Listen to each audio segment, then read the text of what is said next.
Hi, good evening.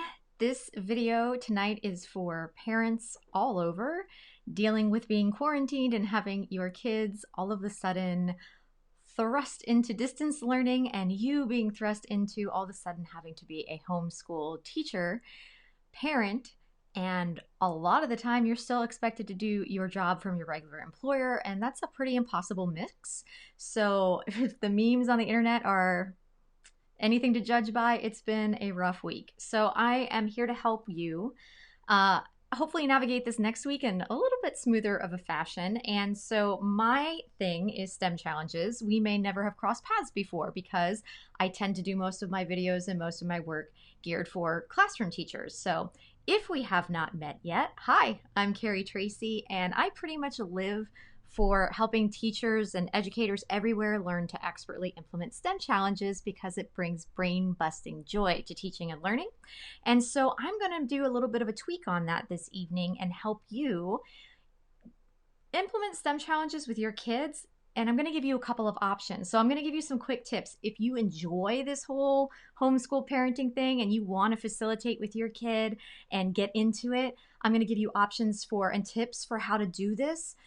But if you are a parent who's like, I never wanted to be a homeschool teacher and I have my work to do, my regular job, and this is like overwhelming, I'm also going to give you an option at the end for a done for you option that I'm going to try out next week where I will teach your kids. So, well, not teach, facilitate, but we'll get into that. So, as I was saying, my name is Carrie Tracy and I run a couple of websites, stemchallenge.com, feelgoodteaching.com, and I also sell resources on my Teachers Pay Teachers store at Carrie Tracy, so that's where you may have seen me before. So first steps, I'm going to go through a couple of quick tips, assuming you want to guide your kids through STEM challenges. I'm just going to give you some quick tips and then tell you where you can find some additional resources and information to help you do that well. And remember at the end, if you're like, this is not for me, but I think my kids will really benefit from it, and they will, I'll give you the done for you option. So the first thing is STEM challenges. You've probably seen them before, but these are some common classic examples: towers, boats, and bridges. It's basically where kids use science, technology, engineering, and math, some combination of those skills, to solve an open-ended problem. Typically in the classroom, they work with others to do this. It's a collaborative type of project. So if they have siblings, that's great. They can work together. It doesn't even matter if they're the same ages or not. And if they don't have siblings, that's okay. They can also work on this individually, okay? So why you want your kids to do this right now is it's extremely engaging and they will take a lot of time and they won't need much assistance from you. So it's perfect, right? Because then you might actually be able to get some work done. It will take as long as you'll let it take. In the classroom, we usually limit students so that when they're building, they only usually get maybe like 20 minutes or 30 minutes, but kids are always begging for more time. So you can just take that constraint and throw it away and let your kids work on it for as long as they want to. The other thing that's really nice about this is STEM challenges tend to use super simple materials, or at least the ones that I am choosing to do and share with you. Super simple materials that can often be adjusted and things can be substituted in and out for that.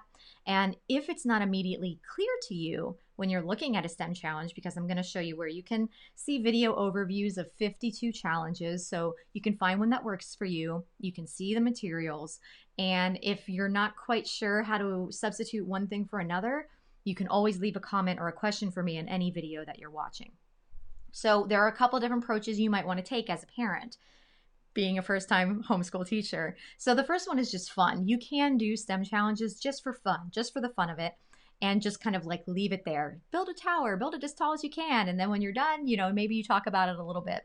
Now, I don't usually recommend that for my classroom teachers because if we're going to take the time in our classrooms to do something like this, I want them to dig deeper and get into what I call brain-busting work disguised as fun.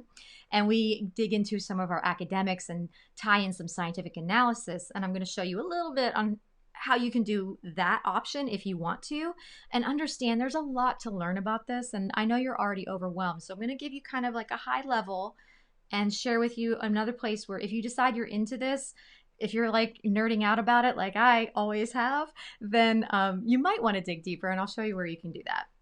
So as I said earlier, different ages can collaborate. So they can work with their brothers and sisters, or they can work on their own.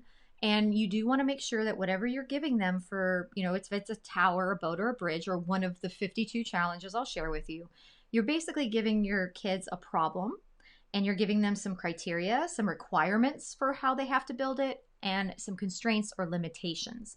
I usually do this in a chart, and I'll show you an example of that. And as I mentioned, I'm going to share with you, you can see the website there at the bottom of the screen, but I'm going to make sure I give you a link that has every single thing that we're talking about here, all these different resources, so that you can access them easily. But I run a YouTube channel called Feel Good Teaching, and there's a STEM challenge video library there with all sorts of challenges. And then underneath in the descriptions, I'll show you this at the end too. I'll sort of like just pop in and show you kind of where to find things in playlists. Underneath each video, there are links out to other resources and support. So this is an example of a criteria and constraints list, and this is a very simple version that I would use with younger kids. And it's basically make a freestanding tower, make it as tall as you can, and usually constrain the materials, which you will want to do with your kids. Otherwise, they'll start taking everything from around the house and using it. And you might not want them to do that. So I usually give kids, a set amount of materials, and that is information that is contained in all of those video walkthroughs on YouTube. So you'll see that usually in the first 15 seconds or so, it'll show you a photograph. And then I talk through how to do that challenge. Those videos are for you, parents, as facilitators. Don't show those to your kids. It's really important. I'm going to cover that in a minute, but I just want to make sure you understand, don't show those videos to your kids.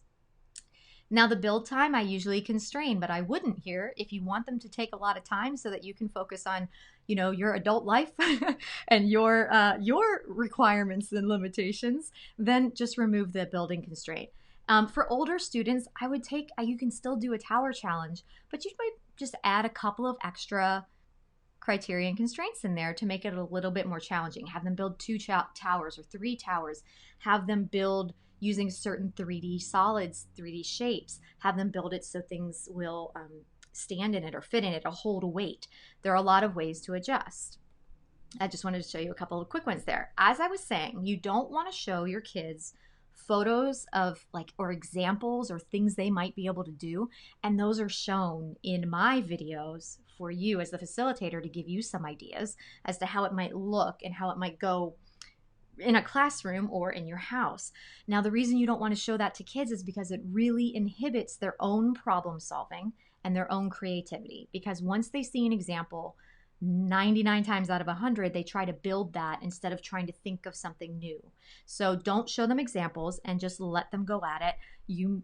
It might feel uncomfortable to you at first, especially if they start struggling at first. But with STEM challenges, that's one of the beautiful things about this is you can help your kids learn to engage with a novel problem that they might not know how to solve initially and come up with some ideas. Let them do it. Let them struggle. Productive struggle is a good thing, right? If you go to the gym, you've got to lift your own weights. The trainer can't do it for you. It's not going to give you the results you want, right? Okay, one thing you should know is that you don't need to worry if you don't know something. So if your kid says, well, mommy, I don't know how to, make this tower very tall, it keeps wanting to fall over, what should I do? And if you know the answer, you don't want to tell them anyway. So whether you know or you don't know, that's fine. So one of the things you can do in this situation is really model to your kids, what do you do when you don't know how to do something? Should we try a bunch of different things? Let's think about what we're trying. Maybe we can look up some information later. Maybe we can look outside, or maybe we can look in the house. Are there any examples of towers in our house? Let's see how they built these things. So you can model these things, but you don't want to jump in and save the day too quickly, because again, it's just like being at the gym. You need to lift your own weights. Your kids need to work through the problems on their own, and it's okay if they struggle. Okay, productive failure is okay. It's then figuring out, okay, well, it didn't work. Why didn't it work? You're going to be really repeating this mantra to yourself a lot, that you're not helping them by helping them. So this is a perfect activity for your kids to be doing during this kind of quarantine period, because we are having a lot of hours to fill, right? And so it's good that we have some self-directed activities for our kids. What you do want to do as you're facilitating is ask your kids lots of questions. So if they say, this isn't working, I don't know why it's not working, then say, oh, well, tell me about what you've tried. What haven't you tried? What's what's the thing with this paper? Like, why is the paper not working? What is it about the paper that's making the tower not stand? So you just keep asking lots and lots and lots of questions. You might be surprised at what gets kids unstuck. And if they're at a really high frustration level, which usually doesn't happen with simple challenges like towers, but it can. If they're at a really high frustration level, then that's where you get to model, I get frustrated too. What are some things we can do when we get frustrated? Might be that you just need to take a break, that you need to go and have a sip of water or go splash water on your face, or, just like sit quietly for a few minutes and then try again. So I always ask lots of questions, but I never really give any answers because the kids need to do that on their own. You do want to limit materials, as I said, but maybe not the time. Let them take as long as they want. And you do want to repeat the challenge. Have them build a tower one day, have them build another tower the next. Challenge them to make it even taller. Challenge them to build within a smaller area for the base. Challenge them to make it just look different or look beautiful. Give them different options. If you want to make it a little bit more brain busting, right? If we want to take it from fun and move it into sort of like brain busting work, then you want to also have the kids document what they did, how they built it, measurements. You want them to record and reflect all that information and analyze it. Now, with my videos that are on YouTube, they connect back to resources on Teachers Pay Teachers, where I do have some of these things ready for you, but you can also do either challenge by challenge, or you can use something that's kind of universal. So I also have links for all of this stuff for you too, if you want to take a look at it. But you can see this is a pretty simple example, and it's just like really identifying the strengths of your different designs. This is one of the reasons you want to do multiple designs, the weaknesses, some patterns for what worked well, some ideas for future changes you might make or future materials you might want. You can use a very simple form that you can repeat and use over and over and over again. So universal templates like that, you can even just have them write into notebooks. Just draw the picture of what they did, label the measurements, and then ask them some questions about it that they can answer in their journal or their notebook.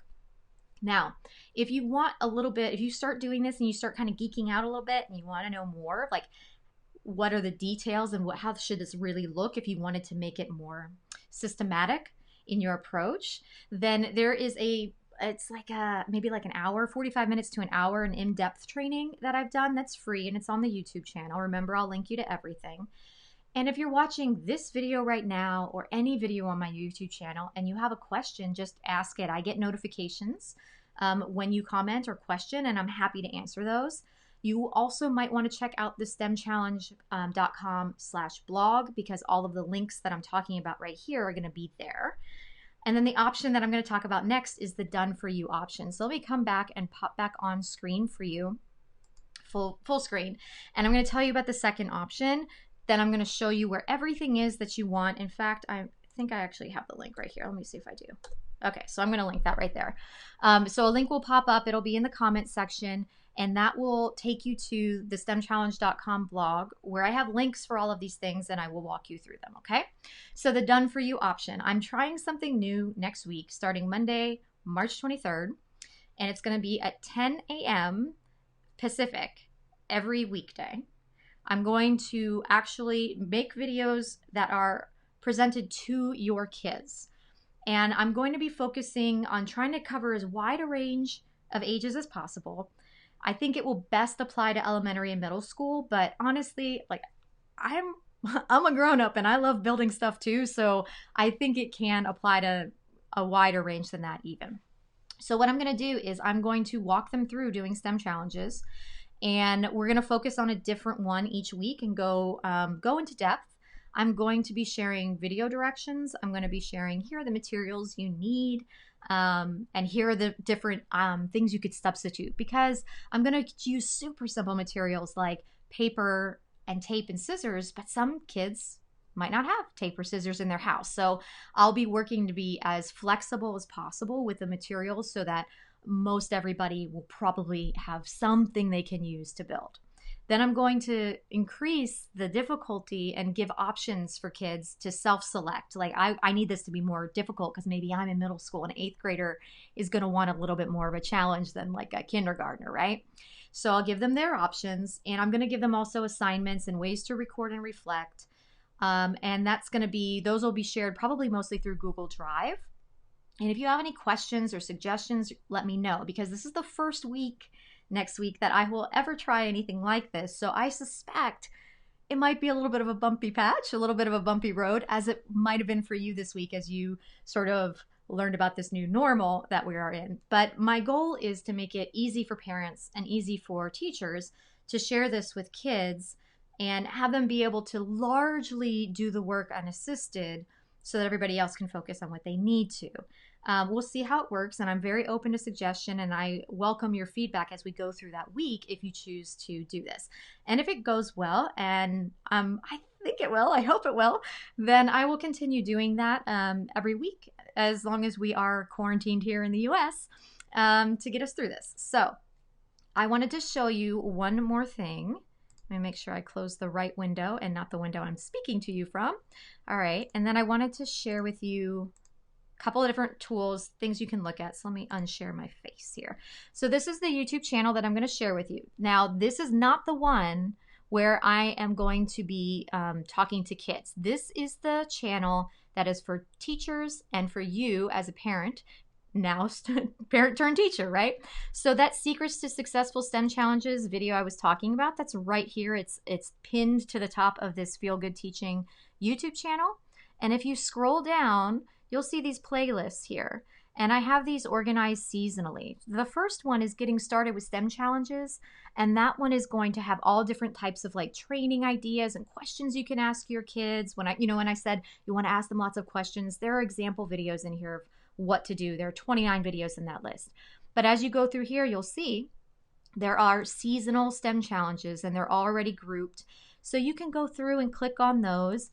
And there are 52 of them in here. So you will find something that works for your kids.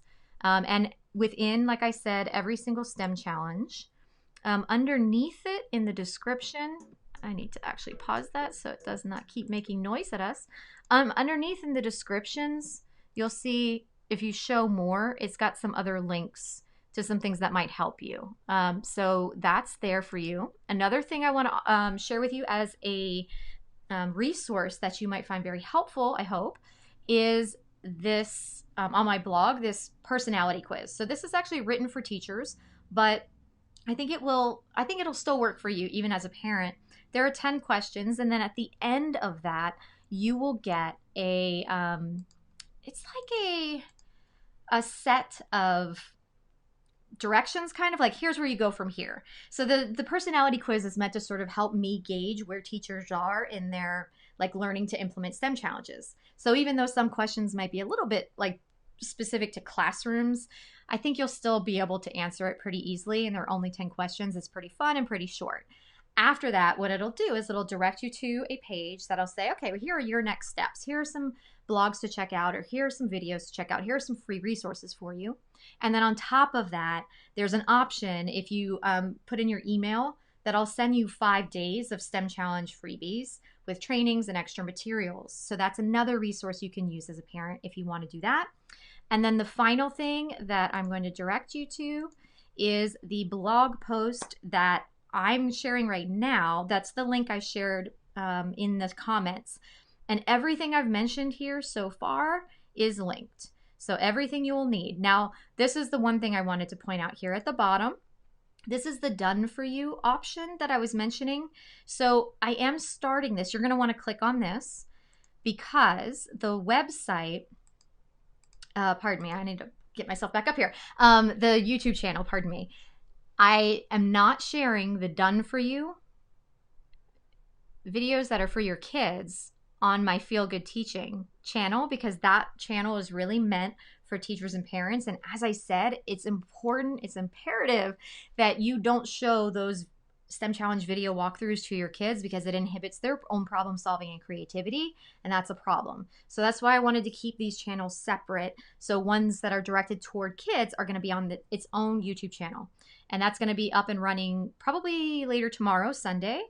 So I don't have that to share with you yet, but if you sign up on the blog where it says get notifications, or even if you come back to this Facebook page tomorrow, I'll have an announcement there for you that will show you where that YouTube channel is, where you can access it starting 10 a.m. every weekday, Monday, March 23rd.